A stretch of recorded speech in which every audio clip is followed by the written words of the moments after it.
Commission बनेगा, जो guidelines आएंगी वो आपके लिए आएंगी, क्योंकि आपके लोग कर रहे हैं। आपने सुना है कि किसी एक एससी ने किसी एक जनरल के ऊपर कोई जातिगत भेदभाव कर दिया? सुना आपने? नहीं सुना ना। तो जब ऑपरेसर ही आप हो तो आपको इस चीज़ से क्यों पीड़ा हो रही है? और ये अभी तक जो हमारे बच्चे सुसाइड करते आ रहे थे तब आपको दर्द नहीं समझ में आ रहा था, तब आप रोहित वेमुला के लिए बाहर नहीं निकले थे, तब आप पायल तड़वी के लिए बाहर नहीं निकले थे। अब आपको सिर्फ इस चीज़ का डर है कि इम्प्लीमेंटेशन हमारे लिए ऐसा हो रहा है तो हम लोगों के ऊपर ऑपरेशन होगा। वो सोच के ही आपको डर लग रहा है। तो सोचो किसी दिन डिस्क्रिमिनेशन झेल लिया तो क्या हो जाएगा। इनको डिस्क्रिमिनेशन का डी नहीं अभी तक इन्होंने देखा है। ये तो सिर्फ ये चीज़ है ना कि कोई करता हुआ पकड़ा गया तो आपको अंदर डाला जाएगा। तो मतलब मानते हो कि तुम करोगे, इसलिए डर है। जब करोगे नहीं तो अंदर क्यों डाला जाएगा? पागल है इंसान। जाति भेदभाव तो होता है, तो सरकार की तो मतलब मानते हो ना कि जातिगत भेदभाव होता है और करता वही है। जो करेगा वही तो भुगतेगा। मतलब तुम ये भी बोल रहे हम करे भी, हमको अंदर भी ना डाला जाए और हमारे ऊपर लॉ भी ना बनाया जाए। मेन जड़ है आपका दिमाग। आपके दिमाग में ही अगर वो चीज़ बसी पड़ रही है तो आप क्या करोगे? आप नहीं भी करोगे तो क्या हुआ? आप बिठाओगे साथ में लोगों को? नहीं बिठाओगे ना। और आप देखो अभी तक के जितने भी इंस्टीट्यूशन मर्डर्स हुए हैं, जितने भी इंस्टीट्यूशन डिस्क्रिमिनेशन हुए हैं, वो सिर्फ SC ST OBC के साथ ही क्यों हो रहे हैं? कोई स्वर्ण आया है उसमें? आप मुझे बताइए। अब मुश्किल से एजुकेशन इंस्टीट्यूशंस में हम लोग आ रहे हैं, उसमें भी हमारे साथ में डिस्क्रिमिनेशन हो रहा है, उसमें भी आप ही के लोग ये चीज़ बोल रहे हैं कि होता है। आज मानते हैं कि इंस्टीट्यूशन में भेदभाव होता है तो 70% लोग आपके भी हैं उसमें जो ये चीज़ मानते हैं कि लोग करते हैं भेदभाव।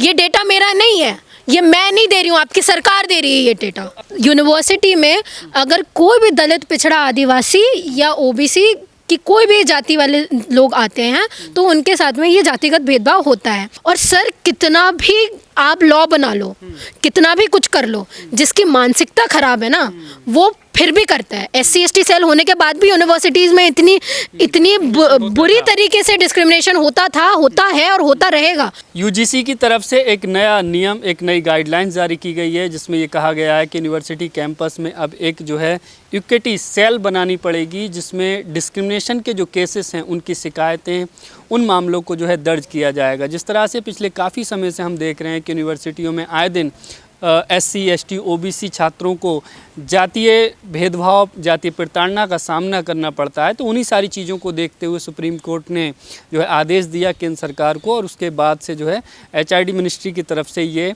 रूल्स, ये नियम जो है लागू किया गया है। और अब इस नियम को लागू होने के बाद अभी हाल ही में 13 जनवरी के बाद सवर्ण समाज जो है ख़ास तौर से इस फैसले का विरोध कर रहा है। और सिर्फ इस फैसले का ही नहीं, इस फैसले के साथ ही साथ वो मोदी सरकार का भी विरोध कर रहे हैं, जिस मोदी सरकार को वो अपनी बहुत प्रिय सरकार मानते हैं। तो इस पूरे मसले पर हम बात करेंगे। मेरे साथ में अपेक्षा हैं, दिल्ली यूनिवर्सिटी की छात्र हैं, इनसे समझना चाहेंगे ये किस तरह से आप देख रही हैं, कितना ये ज़रूरी थी और इसका जो विरोध हो रहा है उसकी क्या वजह लगती है? सर सबसे पहले ना आपको इसके थोड़ी बैक हिस्ट्री में जाना पड़ेगा। ये सब शुरुआत हुई थी जब रोहित वेमुला के साथ में इंस्टीट्यूशनल एक तरीके से जो मर्डर हुआ उनका वहाँ हैदराबाद में, वहाँ से। और उसके बाद से लगातार ये जो सारी चीज़ें होने लगी हैं इंस्टीट्यूशन में हमारे स्पेशली SC ST OBC के स्टूडेंट के साथ में, तो किसी से नहीं छुपा गया है। पहले रोहित वेमुला हो गए, उसके बाद पायल तड़वी हो गई, है ना, ऐसे तमाम लोग। और कई लोग हैं जो कई यूनिवर्सिटीज़ में, कई तो बिना बताए भी वो चढ़ जाते हैं, कई लोग तो पता भी नहीं चलता है उनका। तो it's reality, it's a gospel truth कि यूनिवर्सिटी में अगर कोई भी दलित, पिछड़ा, आदिवासी या OBC कि कोई भी जाति वाले लोग आते हैं तो उनके साथ में ये जातिगत भेदभाव होता है। और अभी के UCC की मैं आपको एक रिपोर्ट नहीं, UCC जो मेन कमीशन हैं उनके आपको एक मैं रिपोर्ट बता देती हूँ। उन्होंने ये चीज़ कही उनके हिसाब से कि अभी जो डिस्क्रिमिनेशन है यूनिवर्सिटी में और दलित, पिछड़ा, आदिवासियों के साथ में 118% का उसमें मुनाफा हुआ, मतलब वृद्धि हुई है उसमें। अब आप सोचिए, ये हमारा तो डेटा नहीं है, ये यूनिवर्सिटी खुद दे रही है, उसका कमीशन दे रहा है। तो अब इसका मतलब क्या, आप इस चीज़ को निगलेक्ट करेंगे? और दूसरी बात, मुझे ये चीज़ समझ में नहीं आ रही कि आपको विरोध करने की क्यों इतनी ज़रूरत पड़ गई। पहले SC ST cell already universities में है ना, तो था तो आपको प्रॉब्लम नहीं हुई। अब उसमें OBC को इंक्लूड कर दिया गया तो आपको ऐसा लग रहा है कि सारा भार हम पे आ जाएगा। क्योंकि पहले आपके साथ में ऐसा होता था, पहले आप भेदभाव करते थे तो किसी ना किसी OBC के इंसान को आप आगे कर देते थे कि वो करे डिस्क्रिमिनेशन, वो जेल में जाए, उसके साथ में कुछ भी हो। और सर कितना भी आप लॉ बना लो, कितना भी कुछ कर लो, जिसकी मानसिकता खराब है ना वो फिर भी करता है। SC ST सेल होने के बाद भी यूनिवर्सिटीज़ में इतनी बुरी तरीके से डिस्क्रिमिनेशन होता था, होता है और होता रहेगा। आप दूसरा छोड़ो, मैं कॉलेज में हूँ ना, मैं अपनी कॉलेज की लड़कियों की, स्वर्ण लड़कियों की मानसिकता बताती हूँ आपको। वो ये चीज़ कहते हैं कि हम दोस्ती भी करेंगे तो उन लोगों से जो स्वर्ण है और उसमें भी खूबसूरत है, अपर कास्ट और खूबसूरत हैं। तो ये मानसिकता जब पता चलती है ना आप लोगों को, ये सामने नहीं दिखाते डिस्क्रिमिनेशन करके, मेन जड़ है आपका दिमाग। आपके दिमाग में ही अगर वो चीज़ बसी पड़ रही है तो आप क्या करोगे? आप नहीं भी करोगे तो क्या हुआ? आप बिठाओगे साथ में लोगों को? नहीं बिठाओगे ना।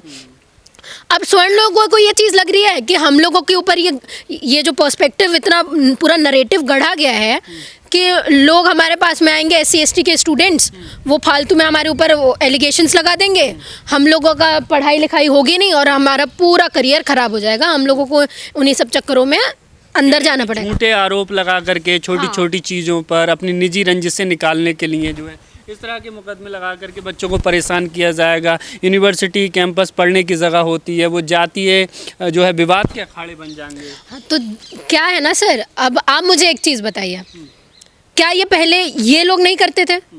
और ऐसा नहीं है, यूनिवर्सिटी में पढ़ने वाला जो बच्चा है सर वो ये सारी चीज़ें नहीं करता। यूनिवर्सिटी में पढ़ने वाला बच्चा वो ये सारी चीज़ें अपना पढ़ाई लिखाई छोड़ के बार बार जाके कंप्लेन करना, 24/7 कॉल करना, ईमेल डालना, ये सारी चीज़ें नहीं करता है। ठीक है, किसी के पास इतना फ्री टाइम नहीं है। और आप देखो अभी तक के जितने भी इंस्टीट्यूशन मर्डर्स हुए हैं, जितने भी इंस्टीट्यूशन डिस्क्रिमिनेशंस हुए हैं, वो सिर्फ SC ST OBC के साथ ही क्यों हो रहे हैं? कोई स्वर्ण आया है उसमें? आप मुझे बताइए। तो जब जो ऑपरेशन हो ही SC ST OBC के साथ में रहा है तो ऑपरेसर तो आप है ना। तो जो कमीशन बनेगा, जो गाइडलाइंस आएंगी वो आपके लिए आएंगी क्योंकि आपके लोग कर रहे हैं। आपने सुना है कि किसी एक SC ने किसी एक जनरल के ऊपर कोई जातिगत भेदभाव कर दिया? सुना आपने? नहीं सुना ना। तो जब ऑपरेसर ही आप हो तो आपको इस चीज़ से क्यों पीड़ा हो रही है? और अगर आपको पता है कि आप सही हो, आप वो सिविक सेंस है आपके अंदर कि आपके घर में आपको बताया नहीं जाता भेदभाव, तो आप बैठोगे, खाओगे, पियोगे, तो उसमें कोई वहाँ की इक्विटी कमीशन आके आपको उठा के लेके चला जाएगा? तो ये बिना सर पैर की बात है ना। पूरा नरेटिव आपको चेंज करना है कि पहले झूठी FIR पर पनिशमेंट था, अब वो भी खत्म कर दिया। नहीं, एक्चुअली पता है क्या है सर, मैं आपको बताती हूँ।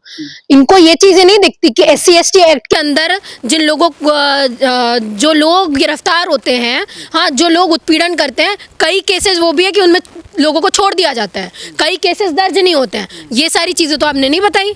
सिर्फ एक आध दो चीज़ें आपको क्या पता चल जाती हैं कि किसी SC ने फॉल्स क्लेम लगा दिया आप केस में, तो आपको वो पकड़ के बैठ जाते हो। ऐसे तो हम लोग इतने सारे आपको केसेस गिना देंगे जो स्वर्णों ने किए हैं दलितों के अगेंस्ट में, और किए क्या है, करते आ रहे हैं हमेशा से।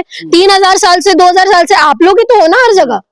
आप ही करते आ रहे हो। मंदिरों में आप ही ने नहीं जाने दिया, कहीं आप, अब मुश्किल से एजुकेशन इंस्टीट्यूशंस में हम लोग आ रहे हैं, उसमें भी हमारे साथ में डिस्क्रिमिनेशन हो रहा है, उसमें भी आप ही के लोग ये चीज़ बोल रहे हैं कि होता है। 70% इंस्टीट्यूशंस के लोग ये चीज़ आज मानते हैं कि इंस्टीट्यूशन में भेदभाव होता है, तो 70% लोग आपके भी हैं उसमें जो ये चीज़ मानते हैं कि लोग करते हैं भेदभाव।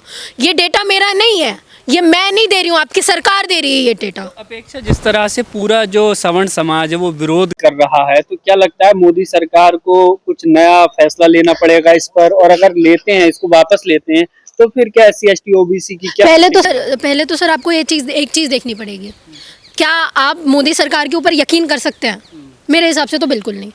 दूसरी चीज़, इंटेंशन क्या है ये चीज़ लाने का? इतना कौन सा आपको, कई बार जब बहुत अच्छा आप कर देते तो हमको भी सोचना पड़ता। कोर्ट की तरफ से बार बार ये आदेश दिए जा रहे थे, इसलिए नहीं, तो मैं वही आपको बोल रही हूँ, जो ये इम्प्लीमेंटेशन होगा इस चीज़ का, UGC का, ये क्या सही तरीके से होगा कि नहीं, ये भी तो सोचने की बात है ना। SC ST सेल्स बने, SC ST एक्ट बना, उसका इम्प्लीमेंटेशन कैसे हो रहा है ग्राउंड लेवल पे, ये भी तो आपको देखना पड़ेगा। आप ये सोचिए, आपने बच्चों को डिवाइड कर दिया, ठीक है, आपको पता चल गया सीधे सीधे ये SC है, ये ST है, ये OBC है।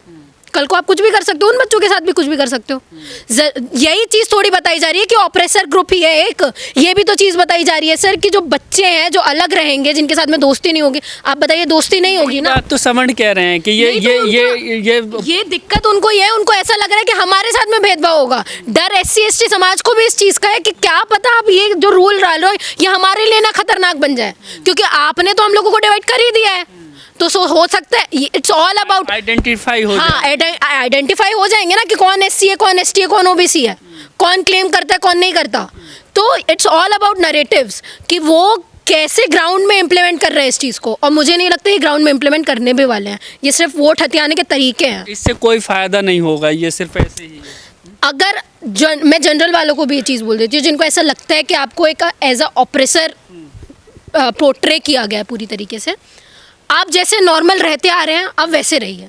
आप जैसे दोस्ती करते आ रहे हैं, जैसे साथ में डिनर करते आ रहे हैं, जो भी चीज़ें करते आ रहे हैं, साथ में क्लासेस अटेंड करते आ रहे हैं, वही कीजिए। कोई आके आपको कोई उठा के नहीं लेके जाने वाला, कोई आके आपको कोई फॉल्स क्लेम नहीं करने वाला। किसी बच्चे के पास में इतना फ्री का टाइम नहीं है। हम लोग भी पढ़ते हैं सर, हमने भी यूनिवर्सिटी देखी है। क्लासेस लेने के लिए तो बच्चे आते नहीं हैं, वो एक कंप्लेन करने के लिए आएंगे। तो ये फालतू की बातें हैं। और आप बच्चों का छोड़ो, टीचर्स को नहीं छोड़ा जाता है यहाँ पे। तो टीचर्स के साथ में ये सारी चीज़ें होती हैं। आप किसको देखोगे? नॉर्मल स्टाफ्स के साथ में ये सारी चीज़ें होती है, जो वर्किंग स्टाफ्स होता है यूनिवर्सिटी में, वो हम लोग देखते हैं ना। पर लेकिन क्या है, आप लोगों को 75 साल में जो आप लोगों के साथ में थोड़ा बहुत हो गया तो आप लोगों को बड़ा दर्द होता है। तो आप लोगों को समझ में आता है डिस्क्रिमिनेशन क्या होती है, कि हमारे साथ में भेदभाव हो रहा है। आपने कभी आज तक देखा नहीं कि 2000 साल का डिस्क्रिमिनेशन जो आप करते आ रहे हो हम लोगों को कैसा लगता होगा। फिर भी हम लोग इतने हैं कि हम लोग बोल रहे हैं कि कोई चीज़ ख़राब नहीं होने वाली है, आप जैसे रहते हैं वैसे रहिए। आप अपने घर में बताइए, लोगों को बताइए, फैमिली को बताइए। जो फैमिली घर को ये बच्चों में डालती है ना, एक फैमिली कि आप ब्राह्मण हैं, ये नहीं बताती कि कोई आपसे नीचा है, वो बताती है आप सुपीरियर हैं। ठीक है, ये सारी चीज़ें ख़त्म करिए। घर से ये सारी चीज़ें ख़त्म होगी तो बच्चा के एजुकेशन इंस्टीट्यूशन में भी ये सारी चीज़ें नहीं करेगा। क्या इस एक्ट से अपराध जो जातिगत भेदभाव होता है वो कम होगा? देखिए सर, मुझे तो नहीं लगता कि ख़त्म होने वाला है, क्योंकि ऐसे बहुत सारी चीज़ें आई हैं, बहुत सारी चीज़ें बनी हैं। SC/ST सेल्स भी है, बहुत सारे। जब हम लोग कॉलेजेस में जाते हैं, एंटी रैगिंग फॉर्म्स वगैरह हम लोग सब कुछ भरते हैं। पर इसका मतलब ये नहीं है कि रैगिंग ख़त्म हो जाती है। और अगर बाई चांस मैं ये भी बोल रहा हूँ कि सामने से थोड़ा बहुत कम भी हो गया, आधार माना गया कि जो SC/ST सेल बना हुआ अरे तो हम सही से काम नहीं कर पा रहा है, इसलिए तो इस एक्ट को ठीक है आप बना लो, पर आप लोगों की मानसिकता कैसे बदल जाओगे? कैसे बदल लोगे? वो पांडे जी जो वहाँ पे जाके चुटिया खींच के उखाड़ देते हैं यूपी में, रीवा में, MP में, वो क्या, वो भी तो है ना, वो अंदर घुसा हुआ है ना सब कुछ दिमाग में। चोटी उखाड़ना ये क्या दर्शाता है? डिस्क्रिमिनेशन। ना कानून का देखिए। तो डर होना चाहिए ना। डर नहीं था तो आप करते आ रहे हैं ना। कानून का डर होना चाहिए, एक खौफ होना चाहिए कि हम कुछ करते हैं तो आपको जेल में डाला जाएगा। नहीं तो क्या इसको आप एक राज्य बनाना देना चाहते हो कि जहाँ पे एक सुपीरियर एक इंसान बैठा है उसके हिसाब से कोई चीज़ चलेगी? आप बताइए मुझे। सारे कानून का डर सबको है सर। आपको क्या लगता है कानून का डर हम लोगों को नहीं है कि हम लोग कोई गलत चीज़ों में फंस जाएंगे तो हमको अंदर डाल दिया जाएगा? सबसे ज़्यादा अधिकतर चीज़ों में हम लोगों को जेल में आप देखिए कौन है, सबसे ज़्यादा हमारे ही लोग हैं। तो हमारे लोगों को भी तो डर है ना। कानून होता ही है डर के लिए कि लोग सही तरीके से सही रूल रेगुलेशंस के हिसाब से चले। तो वो कानून का डर है तो क्या दिक्कत है आपको? लगता है ये सही नियम, सही एक्ट है जो सरकार लाई? बिल्कुल सही है, सही है। पर इट्स ऑल अबाउट कि आपको ये भी समझना पड़ेगा कि मोदी सरकार ये ला रही है तो क्यों ला रही है। अभी 27 का इलेक्शन है सर, है ना, और मोदी सरकार को अधिकतर वोट चाहिए OBC के। ये आरोप तो सवर्ण जो अपर कास्ट है वो लगा रहे हैं, और आप भी यही लगा रही हैं। बात तो वही है ना कहीं ना कहीं। पर अब देखिए मैं आपको एक चीज़ बता देती हूँ। अपर और कास्ट यही कह रहे हैं कि वोट बैंक के लिए क्या है मोदी। अरे तो वोट बैंक के लिए करे, किसी चीज़ के लिए भी करे, तुम्हारा भला हो रहा है ना। अब क्या दिक्कत है तुम्हें? तुमको कोई यूनिवर्सिटी, इनको दिक्कत इसलिए नहीं होती, इन्होंने कभी नहीं तो इन्होंने डिस्क्रिमिनेशन नहीं देखा है ना सर। इनको कभी रोका गया है एजुकेशन इंस्टीट्यूशन में जाने से? हम लोगों को रोका जाता है, हम लोगों को एडमिशन्स नहीं मिलते हैं, हम लोग प्रोटेस्ट करते हैं। हम लोगों को फीस देने के लिए कैसे कैसे जूझना पड़ता है, हमारे परिवार को कैसे जूझना पड़ता है, ये हम लोग जानते हैं, आप लोग नहीं जानते हैं। तो दर्द तो होगा कि आपको ऊपर इतनी सी थोड़ी सी शक्ति नहीं आप बर्दाश्त कर सकते, तो देश में कैसे रहोगे? पूर्वजों ने या हमारे पहलों ने कुछ किया तो हमें क्यों सजा मिल रही है इस चीज की? कौन दे रहा है? अरे मेरे को ये बताओ, कोई गिरफ्तार करके जा रहा है? ये तो सिर्फ ये चीज़ है ना कि कोई करता हुआ पकड़ा गया तो आपको अंदर डाला जाएगा। तो मतलब मानते हो कि तुम करोगे, इसलिए डर है। जब करोगे नहीं तो अंदर क्यों डाला जाएगा? पागल है इंसान। जाति भेदभाव तो होता है, तो सरकार की तो मतलब मानते हो ना कि जातिगत भेदभाव होता है और करता वही है, जो करेगा वही तो भुगतेगा। मतलब तुम ये भी बोल रहे हम करे भी, हमको अंदर भी ना डाला जाए और हमारे ऊपर लॉ भी ना बनाया जाए। ये तो अच्छा है कि चिट भी मेरी पट भी मेरी। सरकार हमारे हिसाब से चलेगी, लॉ तुम्हारे लिए आएंगे, इम्प्लीमेंट तुम्हारे लिए होंगे, हम लोग अपनी मर्जी से राजा बन के जिएंगे। ये वो वक्त नहीं है। कह रहे हैं पढ़ाई से दूर रखने की एक बड़ी साजिश है ये पढ़ाई से दूर रखने की, कास्ट को। अपर कास्ट को पढ़ाई से दूर रखने की हमेशा से ही वो सारे तंत्र तुम्हारे पास में रहे हैं। अभी भी आपके लोग बड़े बड़ी पोजीशंस में बैठे हैं। हाँ, आपके लोगों को बाहर, आप रेशो देखोगे ना तो उनके लोग सबसे ज़्यादा बाहर जाते हैं बाहर पढ़ने, ठीक है। शिक्षा के मंदिरों में भी अब राजनीति के अखाड़े बना रहे राजनीति हर जगह होती है, बिना पॉलिटिक्स के देश चल नहीं सकता। आप खाते हो तो उसमें भी पॉलिटिक्स है सर, टैक्स देते हो तो उसमें भी पॉलिटिक्स है। हैं। बच्चे शिक्षा लेने जाते हैं यहाँ पे। तो शिक्षा लो ना, तो भाई कौन मना कर रहा है? अनरिजर्व सीट्स आपके लिए ही तो है, हम थोड़ी भर देंगे उसमें। रिक्रूटमेंट आप ही का तो होगा, अनरिजर्व बच्चों का ही तो होगा। ये कौन सा लॉ है कि जिसमें बोला जा रहा है कि हम अनरिजर्व कैंडिडेट को नहीं लेंगे, सारे रिजर्व कैंडिडेट को अंदर डालेंगे? ऐसा तो नहीं आया, मैंने तो नहीं पढ़ा यूजीसी के गाइडलाइंस में। तो फिर क्या दिक्कत है, किस चीज़ का प्रॉब्लम है? बच्चे सुसाइड कर लेंगे डर के मारे, उन पे कोई केस लगा दिया जाए। और ये अभी तक जो हमारे बच्चे सुसाइड करते आ रहे थे, तब आपको दर्द नहीं समझ में आ रहा था? तब आप रोहित वेमुला के लिए बाहर नहीं निकले थे? तब आप पायल तड़वी के लिए बाहर नहीं निकले थे? अब आपको सिर्फ इस चीज़ का डर है कि इम्प्लीमेंटेशन हमारे लिए ऐसा हो रहा है तो हम लोगों के ऊपर ऑपरेशन होगा। वो सोच के ही आपको डर लग रहा है। तो सोचो किसी दिन डिस्क्रिमिनेशन झेल लिया तो क्या हो जाएगा। इनको डिस्क्रिमिनेशन का डी नहीं अभी तक इन्होंने देखा है।